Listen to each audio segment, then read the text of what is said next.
I went from making potentially, let's just say $5 a bottle. I'm making 45 cents. Mm-mm. I'm like, hold on, this math ain't math. No. And so, the seasoning industry is a very profitable business if it's done right.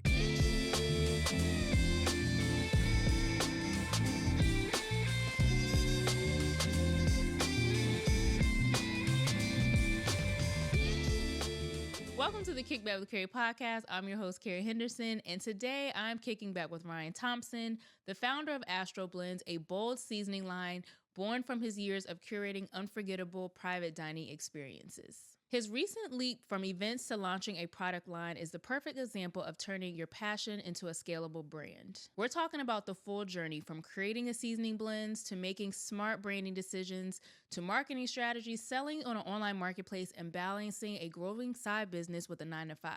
So if you're an aspiring entrepreneur, a foodie looking to add new seasoning to your pantry, or just curious about what it takes to turn your idea into a business, this is the episode for you. So yeah, welcome to the Kickback. Welcome to the couch. Hey, friend. What's happening? Yeah, I still want those egg rolls, Listen, the egg roll, you'll get the egg rolls. Don't worry. Listen, when I make the egg rolls, I got to feed a village. I know. But And the village wasn't getting fed so last y'all time. are aware, Ryan, we're talking about his seasonings, and he brought us food today. So he brought us lunch. We got some chicken Alfredo, shrimp, wings, all the things. So you and I have had very lengthy conversations about about your business, my business, your business. We give each other homework. We talk about marketing and stuff. But what made you decide to launch Astro Blends? What's the origin story around this array of seasonings, which are really, really good, by the way, y'all. I've had them actually a couple years now. Because I think I first had your seasonings when you did the cooked for my parents' anniversary. So what made you start Astro Blends? Why we got a seasoning line?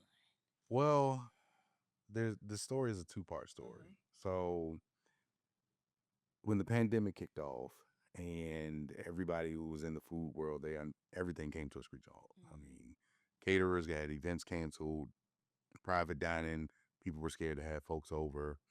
And it was a situation where I was like, okay, I need to position myself in my brand and my business so that if this were to ever happen again, the show goes on. Yeah. And it was okay, I started seeing, seasonings from different small businesses pop up. I mean, it was already, a booming industry, but then it just like ballooned.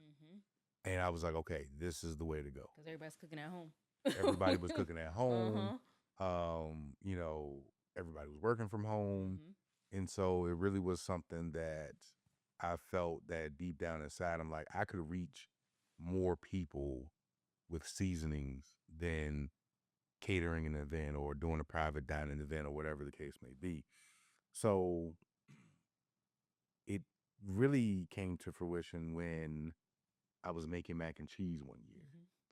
And I don't know why I did this, but I said, okay, I'm going to make my flour mix for the roux first. And then I'm going to mix all my seasons I'm going to use and mix that in the bowl. Well, Keri, I sat there and tasted that mix and I was like, wait a minute, you might be onto something here. And from there, that really was the game changer, not just for the seasonings, but also the mac and cheese now, where it was so much flavor, and I know people probably going to jump in the comments and the DMs about mac and cheese. Listen, all y'all people that eat that gooey mac and cheese with the string, hey, look, more power to you. Do your thing.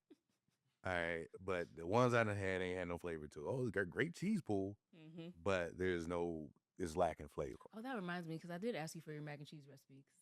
I was like, because I did. We talked about it before, and I think I forgot to hit you up about it. Did keep that? I'm probably. No, I think I forgot to contact you about it because I was like, oh, I wanted to try your version of mac and cheese, and I think we had talked about the recipe, but note to self, I'm gonna get it after this. I got you. So yeah, it was literally like from that point forward, it was fine tuning it. It started out with like,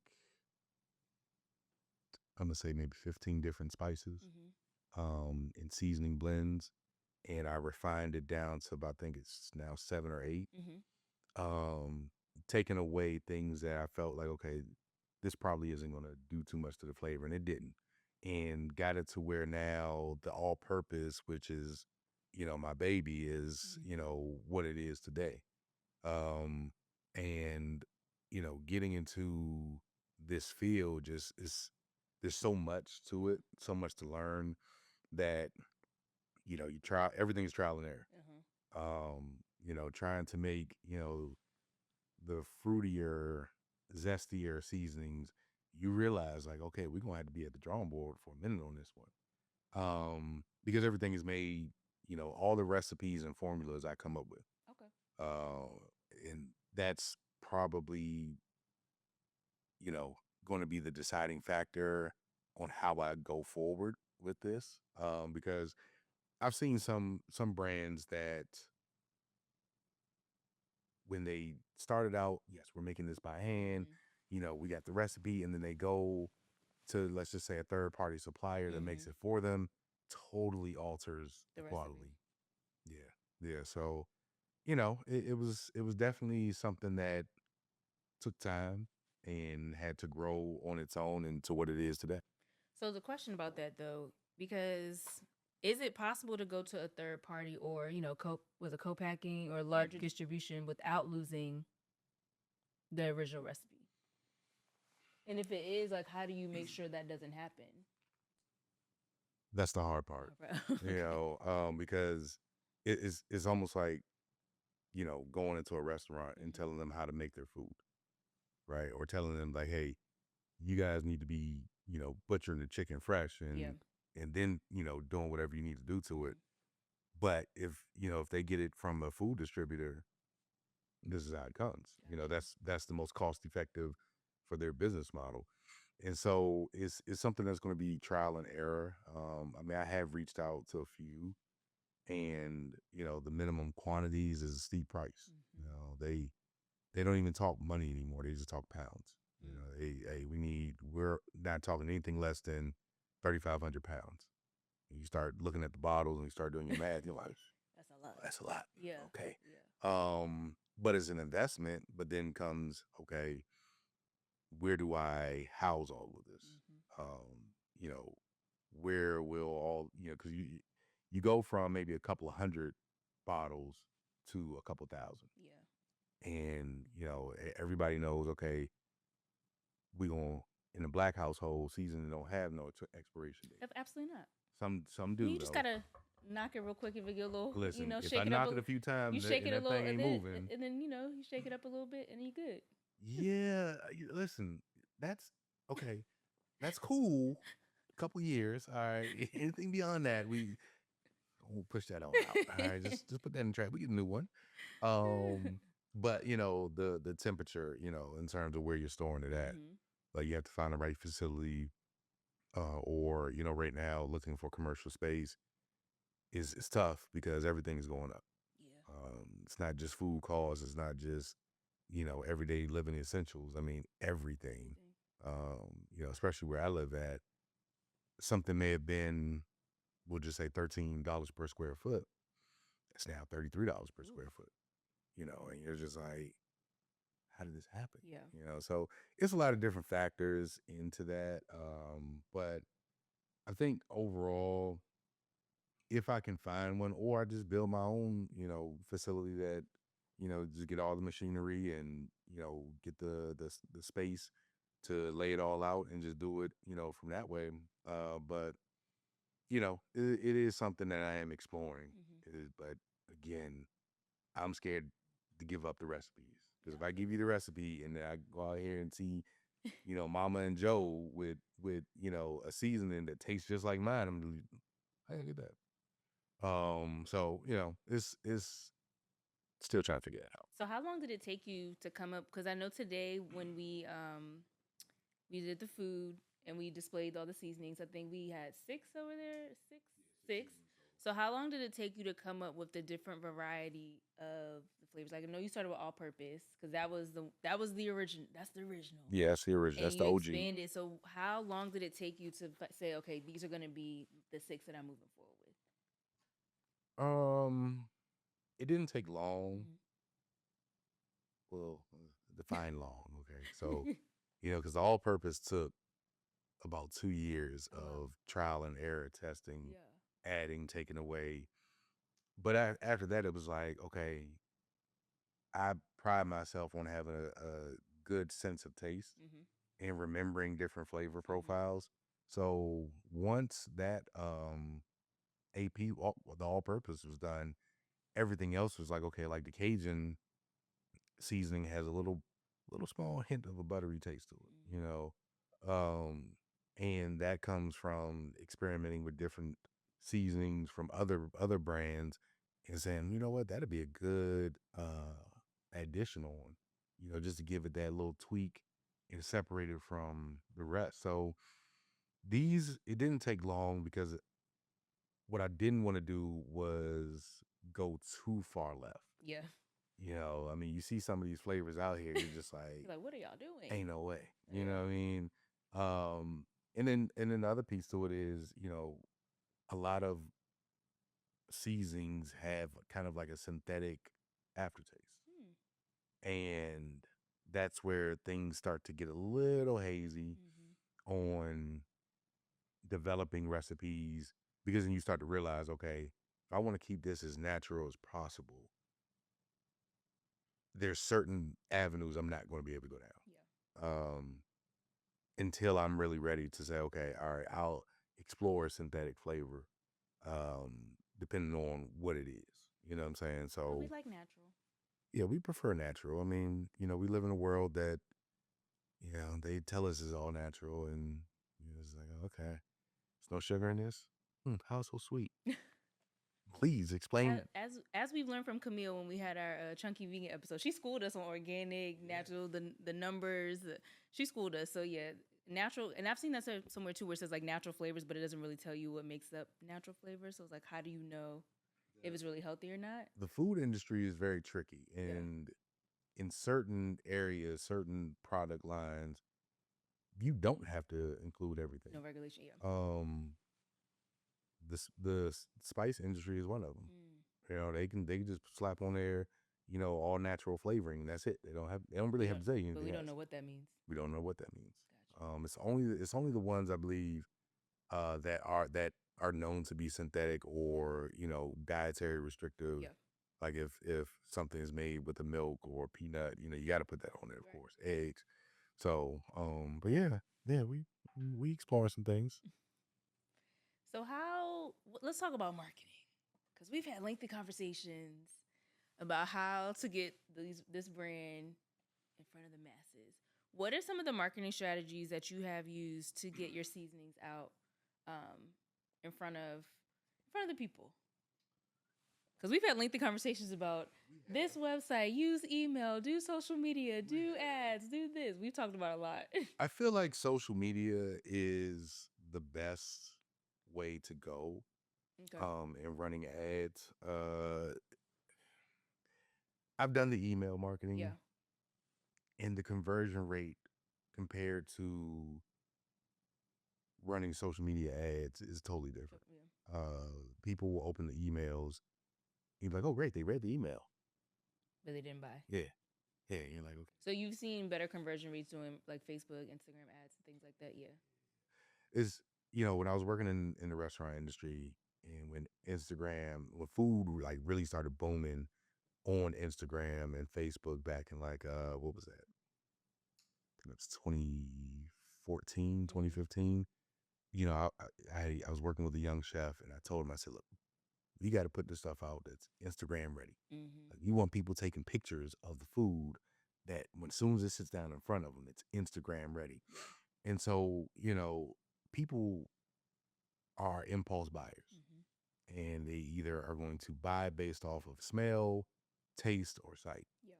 And, from that, if they see a product that looks good, or they see the aftermath, like the dishes that we have here, They look really good yeah, too.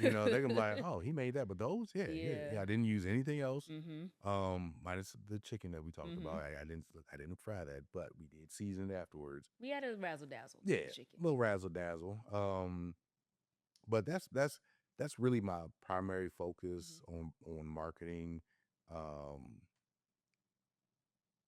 because it's cost effective, and you can reach so much more, so many more people doing that versus like, one thing that I'm constantly told by my wife is, hey, you should go to the flea markets, Oh, and farmers the markets and stuff. farmer Yeah. markets. Yeah, yeah, yeah. And nothing against those. I feel like, people can build a business from there. Yeah. But you have to also think, okay, am I just wanting to build something here locally, or do I want to build something nationwide? Yeah. Going to a farmer's market, in a lot of ways, yes, I may get sales and revenue from that, but it's only going to be here locally. Restrictive. Yeah, so Yeah. it's restrictive, and that's, you're talking about a whole 8-9 hour day Yep. being there. Yes, you're getting sales, that's great, but then when I don't go, what happens? I don't get sales. Mm.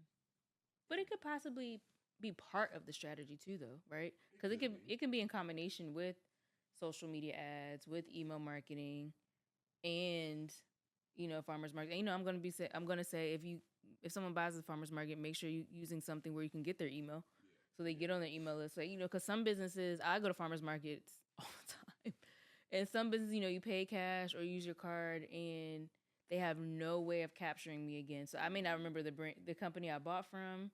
I don't know if they're going to be there again next week. Like, I literally have to go and search for it. So it could be possibly another way to add to the funnel Yeah, to get customers in that way too.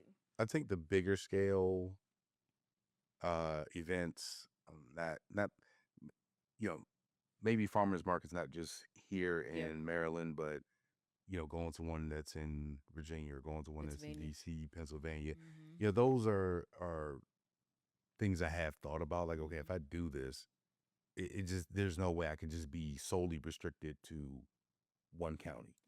That makes sense. I have to be able to go in, and so that within, even with that, now you have to look at different um licensing, Mm-hmm. or what do you need to be able to sell Mm-hmm. in that state during that day. So it's definitely a lot. It's a lot to it that once you pinpoint it, once I pinpoint it, it will all come together. Yeah. But for right now, I would just say I'm not too keen on the farmers market approach for me. Right. And you have to think about where you are in your life right now too, right? Because it's like farmers markets on Saturdays and Sundays. You got kids. Yeah, Do they you got activities. right? Do you really have time to be at farmers markets for 3-4 hours on a Saturday or a Sunday? Or some of them are during the week, but they're after work, so you'd have to go to work, go to farmers market. It's also, I think, important as business owners to consider capacity and what we have capacity for in that season. Listen, I was there, before catering and private dining stopped. I remember those days of getting off work. Mm-hmm. Now I gotta go run to the stores, try to go, get everything that I need for an event. Come home. All right, before I can, drop everything and, start getting into it, I gotta spend time with the family, Yep. and then I can go back to the kitchen and, put the work in. But I'll put it like this: that within itself was tough, because at that time, the kitchen may have been in DC. Mm-hmm. Okay, so I work downtown. Mm-hmm. So I gotta leave downtown, run and go get all the food, everything. Depending on how time is looking, to have enough time to run it up to the kitchen, put it in the fridge, and then run back home, see the fam, change clothes, and then run back up to that's a lot. Yeah. It was a lot, but business was booming, so Yeah. I had to do it. Yeah. Um, but yeah, so it's capacity. I tell any of my friends that are in business, like, you have to find that balance, Mm-hmm. because any business will put you in your place Yeah. if you don't learn how to create balance. Mm-hmm. Meaning, health is wealth, and you need rest. Coming from the restaurant industry and having peers that work in the restaurant industry, that is a tough, tough, tough industry to be in. Yeah. High risk, high rewards, or high risk, low rewards, however you choose to look at it. But, you know, that field, catering, private dining, it will run you ragged. Mm-hmm. It will if you allow it. Yeah. And so in any business, that's the one thing I always tell people. If you allow, you have to define your business hours. You have to define, which don't always get respected, but it's probably Yeah. another conversation. Yeah, I had that conversation with Andrew from Andrew Robley Events. He talked about that because he's an event planner. And he's like, he puts in his hours are 10 to 2. And people were so upset. He's like, he's still working outside of those hours. Those are the hours you can reach him because he still has work to do. Like, you got to have some boundaries. Yeah, I mean, people, I would tell folks, okay, hey, you can reach me between 10 and 4. Yeah. Well, I'm not available. You want this event, right? I mean, I had to ask one person. I said, what event planner or caterer do you know that's literally taking calls at 8, 9 o'clock at night, especially if they have a family? You You're right. Or if they're already getting ready for events, they don't have time to talk. Yeah. So yeah, people. Oh yeah, they real disrespectful on business hours. What your business hours now? Hmm. What does when we talk about capacity, where was it? Because so for those of you who don't know, so Ryan also used to do private dining, meal prep. Because I used to place an order for lunch. But then there came a point where it was like, okay, I had to let go of private dining and meal prep, and I'm just gonna go all in on Astro Blends. And so I asked that question because a lot of us have had multiple pivots when we're figuring out like what it is we want to do, or we're passionate about this thing, or maybe we want to now do something different, and but we also want to enjoy life and have time with family and have time with friends. So what did that look like when you said, okay, I'm gonna go all in on focusing on my seasonings and literally let go of doing the other things? I was tired. Mm-hmm. I was which camera this one, Yeah. Ray? Uh-huh. I was tired. Okay. Yeah. Um, that was but no, in all seriousness, it was a tough decision to make. And it was one that I spent majority of 2024 debating Mm-hmm. the risk versus the reward. What was the new vision? Where did I see this business going? Yeah. And I remember telling my partner, that catering was never the end goal. Mm-hmm. It was something that, you know, I'll say this, I don't like to lose. Yeah. And in 2019, we were booming. Booming, when I say booming, Keri, I mean, we had events that fourth quarter of the calendar year. We had Yeah. events every single weekend, multiple events. It was to the point where we would be, okay, we're going to do these 2 events during the day. Okay, they were doing like this showcase um downtown at Big Chief where, you had bands playing, you had different caterers or chefs coming in and, showcasing their food. You could sell food, whatever. So we would do the events during the day, get back to the kitchen, get everything ready, go down to Big Chief Nice. until 3 o'clock in the morning, only to get back up, and now we got to drive 2 hours to another event. So we were booming. And then the pandemic happened. And to be honest with you, I was never able to regain that momentum. Mm. We were doing corporate events. Yeah. We were, even to this day, I still don't know how we got into this, but I got an email from the White House, saying I that don't your think you company, told me about that.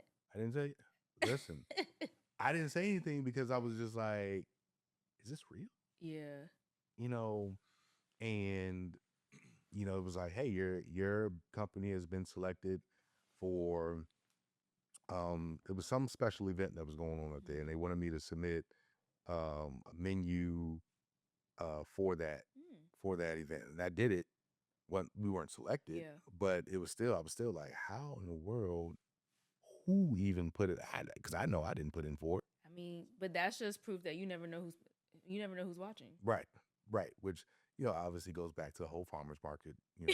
You never know who's going to show up. Yeah. I get it.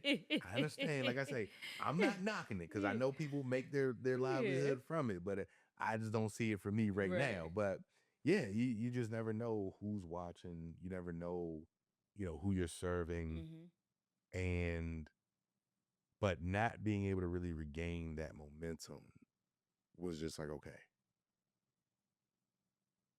either we keep at it on this route, or we go ahead and pivot to the next phase that has now been birthed, Yeah. right?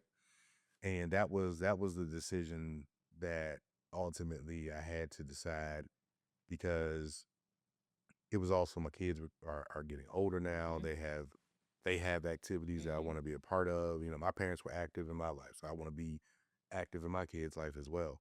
Um, and so, it was a situation where I really just had to say, okay, is this a necessity? Is what is this benefiting me now? Um, versus what's the end goal? And if I already knew that this was never the end goal, then it was just like, okay, why am I still doing it? Yeah. You So why are know, you holding on to it if it's time to move on to something else? because truth be told, I had been trying to get rid of it since For a while. 2021. For a while. Yeah, yeah. Because even coming out of the pandemic, you just had a different mentality of clientele now, that they didn't want to pay for stuff, or they felt like, yeah, I'm paying you, so you going to do this. I had to walk out of an event because I'm like, they kept asking for us to do things that were not discussed. Yeah. Um, and it's like, okay, yeah, we can make magic, but you can't just sit here. If we prepared an event for, let's just say, egg rolls, you can't just come to us and say, well, we don't want to do the egg rolls anymore. Well, what do you want? You've already spent time, money, prepping, Right. all the things. Yeah. And it was like, okay, well, can you do this to that? And, well, I don't like how that's coming out. Can you check? You know what? Hey, we're done here. You can cook the rest of this food yourself. Ooh. And we walked, because I'm the type of businessman in that if we have an agreement, we're going to honor that agreement. Yep. All right. And there is flexibility there. But at the same time, it cannot be a situation where the experience and the money is just not even worth it. When people would go back and forth on what they wanted on their menu, but they didn't want to pay the deposit. And I would be like, hey, I need you to pay your deposit. Okay. Pay the deposit. Then we can have a conversation. Then we can have a conversation. Yes. We can keep talking about the menu. Yes. Well, I just want to make this one change. That one change turns into 40 changes. And you're sitting there, next thing you know, guess what? You call them, hey, are you ready to? Oh, I went on ahead and went with this person. And you're sitting there like, okay, all right. But now everybody has to pay a deposit before we even talk. Um, I think one of the biggest things, though, was just being the one person, the one man show, before the event even started. Before we even got there. Going to the stores, prepping for the events, just all the heavy lifting that comes with that. And that takes a toll. Having to do that continuously, takes a lot, especially when now, like you say, I got a family, trying to create balance. This over here beating me down. Yeah. You know what I'm saying? And, it was to a point where I was just like, yeah, I'm done. I'm good. We've done enough. Yeah. It's time to move forward and focus on the next phase, which is Astro Blends. And when I, told the team that, they were like, "Nah, you're not doing that." And I was just like, "Yeah," because I had to explain to my partner. I was like, "It's not that I don't want to keep the business open or up and running, but Primo and Crew, which is the parent company over Astro Blends, when they call to get my services, they want me at their event. And when I have to tell them that, well, no, you're not going to get me, you're going to get an associate. Well, I don't know this person. Yeah. And how do I know you're going to get the same quality? I'm like, I've been working with the man for 8 years. What do you mean?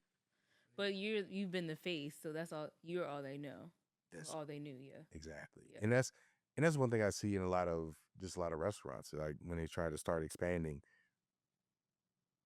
Yeah, I saw a clip on Instagram, and the guy said, "Listen, if I'm coming to a Michelin star restaurant, that Michelin star chef needs to be in the back. I didn't come here to get served by his associates." And the guy was like, "Oh, so he's not here? Oh, okay, well, then we're not filming here. We're not doing anything." You know, I was just like, point taken. Point taken. Yeah. That so yeah, that point. It was just like, okay, it's taking a toll, and it's not being able to regain that momentum was the biggest factor. Yeah. What because I know a lot of people use third party platforms and marketplaces to sell products. What have you found to be some pros and cons? Because I know you've used one or some. We're not gonna name no names. We're not gonna name no names. And I ask that only because I've seen other small business owners.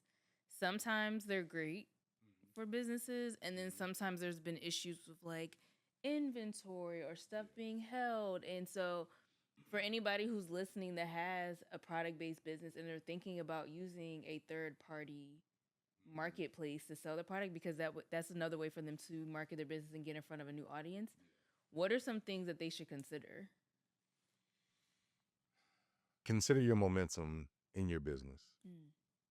And the reason why I'm saying using that as an example is because these third-party vendors, they don't have space to just house product that's not moving. It's all about keeping them shelves empty and refilling them. Yeah. And so, or have the money that you can pay to play. What do you mean pay to play? Like ads and stuff? Ads and stuff on their platform. Okay. So when I used one, overall, I will say this. The product moved on a consistent basis. But I was also paying the ad fees for the product to be listed on the primary page or first two pages. Understanding what their fees are and what it does to your bottom line. Because then I realized, okay, I was giving away way too much product. The first size of seasonings was like 16 ounces, 12 ounces, I think. It's 16. I think it was 16. It was the big one. Yeah. It was a big one. And when you start realizing, okay, it's costing me this much to make this, and now it's costing me this much to sell this. Yeah. And so, selling it directly from myself, my profit margin is, we'll just say 70%.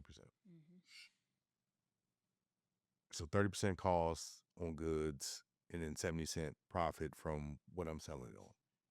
But through third parties, it went from 70 to like 10. Ooh. Because you're paying the fees for the ads. You're paying them their cut. Yikes. You got to, figuring out the taxes on that. Oh, not to mention, I got to ship this stuff to you. Oh, yeah. So now when you start breaking it down per bottle, it's like, hold on. I went from making potentially, let's just say $5 a bottle. I'm making 45 cents. I'm like, hold on, this math ain't math. No. And so, the seasoning industry is a very profitable business if it's done right. And so, with using third party companies to sell my product, yeah, you do worry about inventory and how quickly it moves, because then if it doesn't move quick enough, example I had was, yo, it wasn't that it didn't move quick enough. Somehow in the system, it got tagged that, oh, this thing is expired. And I'm like, I literally just sent this to you. What are you talking about? And so now it was like, okay, either if you don't request all of your product back, or, it was something that had to be done. But they were like, yo, you got 15 days to figure this out, or we're going to trash all of your product. Were they gonna pay you? Was it gonna cost you for them to trash it too, or no? No, it wasn't going to cost me anything, at least from what I understood from the email. Mm-hmm. But then it was like, okay, now if I let them trash this is hundreds or thousands of dollars worth of product. That you could be selling directly. Yeah, Yeah. yeah. I met a guy at one of the vendor events last year down in Richmond, and I remember him telling me something that, similar. Mm-hmm. He was, selling through a different through a third party, and they had the contract arrangement, the agreement, everything was straight. Sends a shipment off to them. They call him and say, "Hey, we never got your shipment." Ooh. He's like, "I'm looking at the delivery email. Right. You all have this at the warehouse." And they were like, "We don't have it. You need to figure out where your shipment is, or you're gonna have to pay us $10,000." Oh. And he's like, "You have the shipment. Yeah. I'm looking at the So I don't know whatever happened with that. But when he told me, because it was a third party I was actually looking at pursuing, and then when he told me that, he was just like, you gotta fight with them on that. You may have to fight with them on shelving. Where are they putting your product at? And there's a situation where it was just like, you know what? Nah, maybe I don't need to go that route. Do you think it's do you don't think it's something you do in the future, or? I think it definitely is, because mass distribution for any product is the end goal, Yeah. or should be the end goal, in my opinion. It's just, how do you go about doing it? With whom do you go about doing it with? Um, but you also have to have the volume. So what I've learned is, some stores, grocery stores, Mm-hmm. you have to show them that you're moving a minimum amount of product in order for them to consider putting your product on their shelves. They may give you a test run to say, okay, we'll put it here Mm-hmm. and we'll see how it does, right? Yeah. But then the problem with that comes in, they're not gonna put it where all the other seasonings are. I walk through the stores, it just amazes me. I'm like, why do you have this batch of seasoning sitting here by the bacon? Not the bacon. Yeah, by the bacon. Yeah, by the bacon. That I'm like, okay, I mean, I've seasoned bacon before, but that's not a priority. You know what I'm saying? Like, Mm-hmm. you can at least put it up there by the chicken or Yeah. something. But no, they have it right here by the bacon. And it's vegetable season. And it's just like, this doesn't make sense. Yeah. So it kind of like sets you up for failure. In some ways, it does. Yeah. And I think that's where people have to really be mindful about doing the agreements with the chain stores, just to make sure that, okay, you understand as a business owner, where is this product going to be placed at? Yeah. Because you can't just go into it blind and say, oh, we got the agreement with such and such, and so now we're in there, and then people go to the store and they can't find your product. Mm-hmm. Well, there's a reason why. You didn't read the fine print that says, oh, because you're not at this volume, we don't have to put you on these shelves. Right. So, it's still a goal. That's the end goal. That's the bigger goal, I'll say. But with that has to be some higher levels of movement with the product. What I meant to ask you this earlier too. How'd you come up with the name Astro Blends in the packaging? Because you spend a lot of time making that making those labels. On more than one occasion, we would talk. You're like, "Yep, I'm still working on the labels. Yep, I'm still refining the labels." And I'm like, Ryan, if you don't get this labels finished and get this product out here, when you relaunch the brand, so how'd you come up with Astro Blends and the way that the packaging looks? So first, let me say this to anyone out there working on a product or service: take your time with your brand. because I believe, and I'm an advocate of you don't need to rush it if you don't have to, Okay. right? And so Astro Blends came about.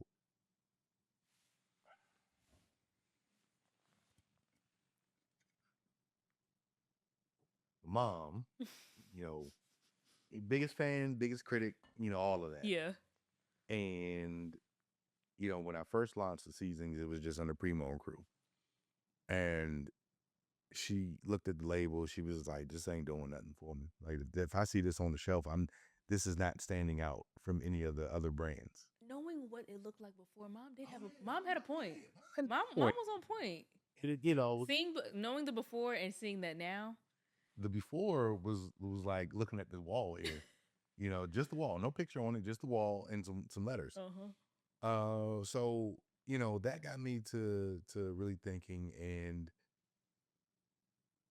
for me, I'm a dreamer, right? And so I'll zone out to some music and to just really let the creative juices flow. Yeah. And at the time, I was actually listening to Travis Scott's album Astro World, and I was looking at the website, and I was like, okay, I got some things on here, talking about, we, you know, aim to provide high level service, you know, out of this world flavors. And, again, listening to this album, and then boom, I'm like, Astro Blends. That all purpose was something, and it is something that you won't find. I can guarantee you won't find a seasoning like that one or anything close to it on the market. You won't. You just won't. And it was something that, the way it could be used really did bring out, some out of this world flavoring, things that, kind of a sense of nostalgia when you have it once and you use it again, you're like, oh yeah, there it is. There's the flavor. And so the label design was hectic because you don't want to be like anyone else on the market. Right. And having the right label determines, in my opinion, your marketing and your branding. And I remember I was applying to a small business like cohort. And during the interview process, the lady was like, great brand name, but your label is terrible. Oh, she told you that? Yes. This is for Primo, when it was Primo and Crew, or when it was Astro Blends, but the label didn't look like it does now. Yeah. Got you. Yeah. And so she was like, nothing about this speaks Astro Blends. And I was just like, oh. Shout out to her for giving you feedback. Yeah. Yeah. I mean, she still bought the bottle, Yeah. But she was just like, you need to really revamp this label because your brand is something that really could be marketed if you have the right labeling. And so from that point forward, it was really just fine tuning the labeling to what I felt would be the perfect kind of speak for itself label. Yeah. And so that's what you see now in terms of with the astronaut, on some of the labels, you may see the astronaut just kind of walking around, looking for, in my mind, it depicts, the person looking for the right spice or the right, flavor for that, in that field. With that, it makes it very, very easy to market and brand. I'm working on stickers now to start including in all of the packaging. And it's not like anything we've seen. It definitely stands out. Because even when you came in today, you had the backpack. I was like, oh, that your backpack is very on brand because it looks like, even though it wasn't, you didn't buy the back. I mean, you didn't make the backpack, but I'm like, it looks like your brand. Yeah. And so it's a very distinct brand. So I'll get the bag and show you guys, because if you see me with this bag, just know that there's seasonings in the bag. Yes. So if you need something, Yeah. But yeah, it was definitely a time consuming process that went through many different versions. And like I told Keri before, I was, I'm talking. I told Keri like she ain't sitting right here, but like I told you before in conversation, it was like I didn't want to rush this relaunch. Yeah. And just throw a label out there just because I need to have something out there. I wanted it to be something that was iconic, something that was not in a way from this world. When you look at the labeling, you won't see anything even close to that.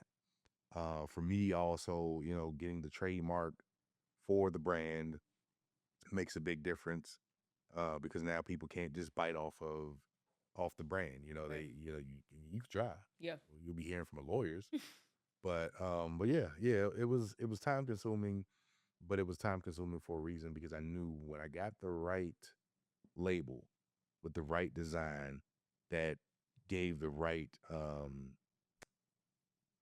what's the word I'm looking for? Sent the right message. Yep. That when you see it, you're like, oh, well, this is different. This is I've never seen. I got the astronaut on it, in the description of being celestial and out of this world, flavoring and enhancements and all that. People will buy it just off the label alone.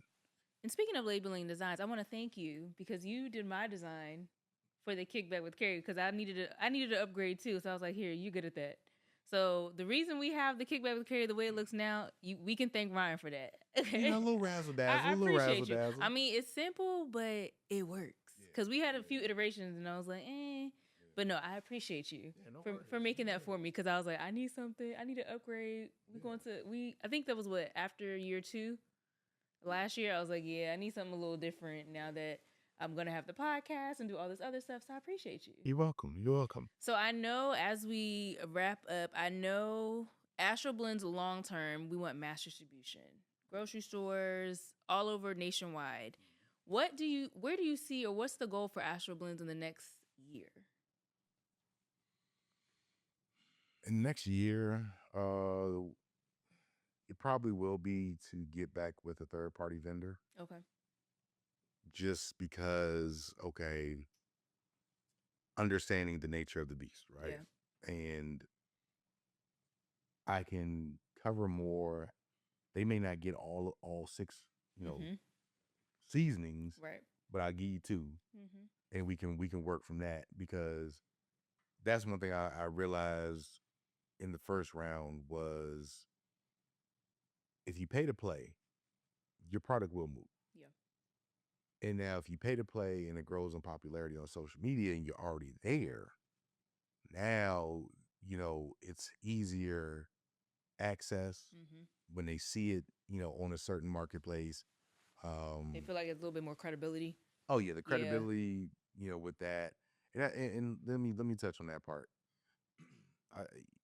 In this day and age, that credibility piece is big, especially in products and services. And the hard part is getting it when you're, just starting. Which is why I have platforms like this. Yeah. for smaller creators and businesses to get in front of people that may not know that they exist. Oh yeah, because it's tough. It's tough. It is tough. And the crazy thing is I listed or I applied to a third party vendor and never heard anything back, right? Right. I was at a friend's house who used the seasonings on the food. Just so happened one of his boys worked for the same third party vendor I applied to. And he was like, hey, have you ever thought about listening here? And I was just like, yeah, I applied. And ain't nobody called me back. He's like, huh? So he went and looked. He was like, yeah, I see your application. He's like, nobody ever reached out. I promise you. So he actually helped me get listed and get the product up there, and realizing all of the steps that it takes to get there, all of the hoops and bounds. Like he helped to narrow that down completely. And when it finally launched on that platform, sold out like that. But that's all because you guys had a mutual friend that could basically vouch for you and he got a firsthand taste of your product to be able to say, okay, this would be a great place for you to be on. Yeah. But, it was like I was already listing, I was already selling the product probably 3 or 4 months before that. Mm-hmm. But then, like I say, you put it there, sold out. Yeah. So if you have platforms or opportunities to build that credibility, or if you can pursue it, I say do it, go for it. Because you never know what the end outcome is going to be. I mean, I was getting people, they were loving it out in Colorado. I don't know who these people were, but them shipments kept going out to Colorado and Nevada and California. So they was loving it out there in the West. East Coast, y'all was slumming, but and down south, oh yeah, Florida, Yeah. um, South Carolina, Georgia. Oh yeah, they was eating it up. So that's why I say I think I will get back to it, maybe with a different approach now. Yeah. Maybe one or two seasonings. So then the cost has been readjusted. The prices have been readjusted. So what it lists, or all the cost that goes in with listing it, now, okay, it will all make sense. Makes sense. Yeah. But again, going back to the earlier piece, understanding your cost of goods is key, because if I didn't recognize early on that, wait a minute, I am making or giving away way too much for this price, because you look at your industry and you don't want to price, you never want to price yourself out. Right. You may have a great product, best in the business, but if, going back to private dining, if I'm sitting here telling people, well, my minimum is 3,500, you good, but you ain't that. Come on, bro. Yeah. Knock it back down to 15, maybe 1,000. Yeah. And then let's go from there. Yeah. So, just know your product, know your industry, and understand what the value that you bring, or understand your cost of goods, and knowing that helps make everything else a lot easier. Come on with the lessons learned. Yeah, what I'm saying, I got a ton of knowledge. That I can. So you need to teach your class on how to navigate third party platforms the right way. Yeah, but you navigate your own platform the right way. Well, that too. Yeah. So we have to take time with our branding, because branding makes a difference. Know your costs. Know which platforms, and I would add too, like, know your audience and where they are, because I think that makes a huge difference. Because for you, for instance, right now that you know, like Colorado, Nevada, California, I don't know if you can be specific on third party platforms, but even if you're like on Facebook or Instagram, now you can do tailored ads to those places, because you've tried it. I know we do great numbers in these places, right? So that may mean you have one ad that's for everybody, and then you may have another ad that speaks specifically to people in Colorado or in Florida or Nevada or California, because you had numbers there. So to anyone who has a product-based business, I would definitely keep in mind of where your audience is, spend time on what your branding and packaging looks like that will set you apart from the market, and know your costs, child. Know your costs. Yeah. And you know what? That's a good thing that you mentioned about branding and packaging. Um, I think people need to really understand the difference between the physical product Mhm. versus what you're putting the product in, Mhm. right? So one thing that I learned early on was that, okay, it costs money. All these little cute boxes and stuff that people, that costs money. Yeah. And you then now have to oversell your product For it to be in the cute box. for it to be in the cute box. Correct. Just adjust the presentation of your product. Mhm.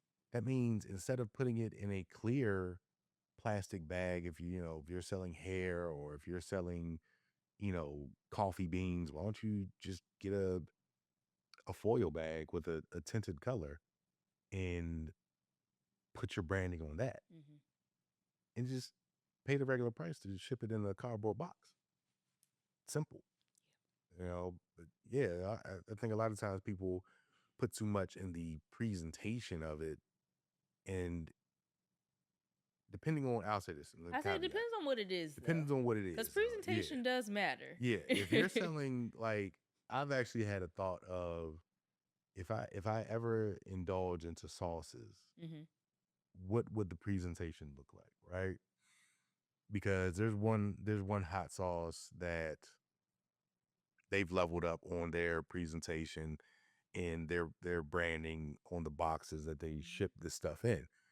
And I'm like, yeah, that's pretty dope.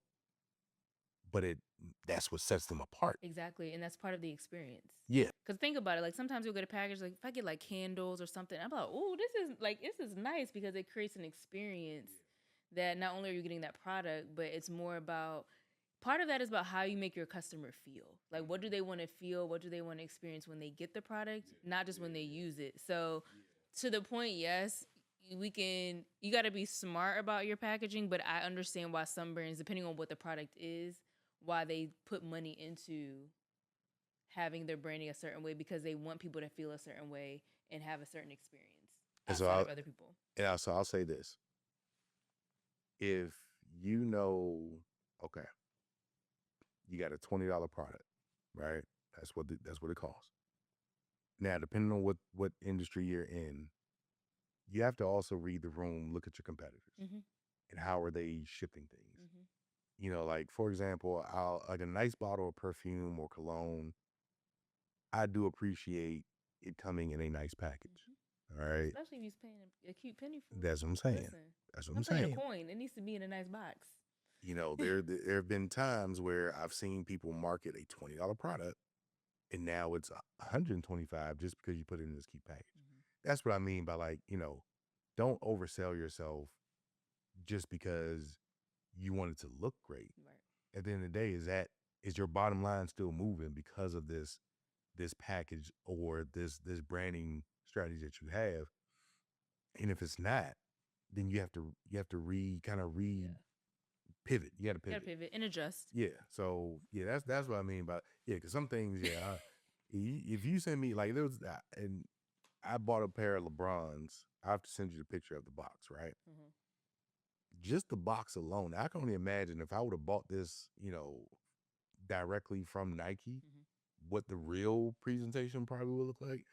But, you know, you take these shoes out, this box, you have to, you know, unfold it a certain way. Then it's wrapped in like 3 different tissue papers. And then when you look at the shoe, you're like, okay, I see why. All right, I understand. You know, but if I'm just going to buy a regular pair of J's or, you know, some Nikes, don't make me pay $400 for something. I'm like, all right, look, man, this is only $100. Y'all just mark this up there. Let's a few rapid fire questions for fun. If you could have dinner with one historical figure over a meal that used your seasonings, who would it be? Dinner with a historical figure using only my seasoning. If you were having dinner with them, you guys were sitting down having a meal that was prepared using your seasonings, who would it be? They can, you know, it could be someone who has passed or someone who is alive, either one. If I had to go with someone that's alive, it gotta be Obama. I knew you were gonna say gotta that. be Obama. I knew you were gonna say Obama. He always on joke time, so you know he's gonna roast you. All right, but he's also gonna compliment you if it's good. If it's good, yes. Yeah. But I would say probably someone that is not here on Earth with us anymore. I'll probably have to go with Malcolm X. Just because, I mean, the videos that you see of him and the articles that you read about him, you know he was a straight shooter, no nonsense. But, you know, just the conversations from that, you know, would be probably crazy. But, you know, he would definitly love it. You know what I'm saying? Like, you know, you won't find nothing like this. He's like, everybody gonna love my food. Everybody, you will love it. You know, I'll tell you right now, if someone did not like my food, I do not know to this day. Because all you heard is compliments. Yeah, there you go. Well, let the people know where they can get Astro Blends and get some seasonings. So for right now, you can go to primoandcrew.com. And we'll have the link in the show notes for you guys to check out. Yes. Yep, you can go there to purchase them. In the future, though, it may shift to Astro Blends as a standalone website. Thank you. Maybe. It should. But for now, primoandcrew.com, where you can get all 6. You can get them in a bundle, or you can mix and match, pick the ones that you want. The bundle is temporary, so probably be up for another 30 days, and I'm gonna take it back down and bring it back in the holiday season. So perfect. Well, make sure you guys go to primoandcrew.com. I will put the link in the show notes so you can check out all the seasonings. They're delicious. I've had them in the past. And after this episode, we're about to eat this food that you prepared for us using the seasonings. Thank you for being here and joining me on the couch today. No doubt. I appreciate it. Thank you for the invite. Of course. And I will check you guys out on another episode. If you enjoyed this episode, drop a comment below and don't forget to subscribe to the Kickback with Keri newsletter.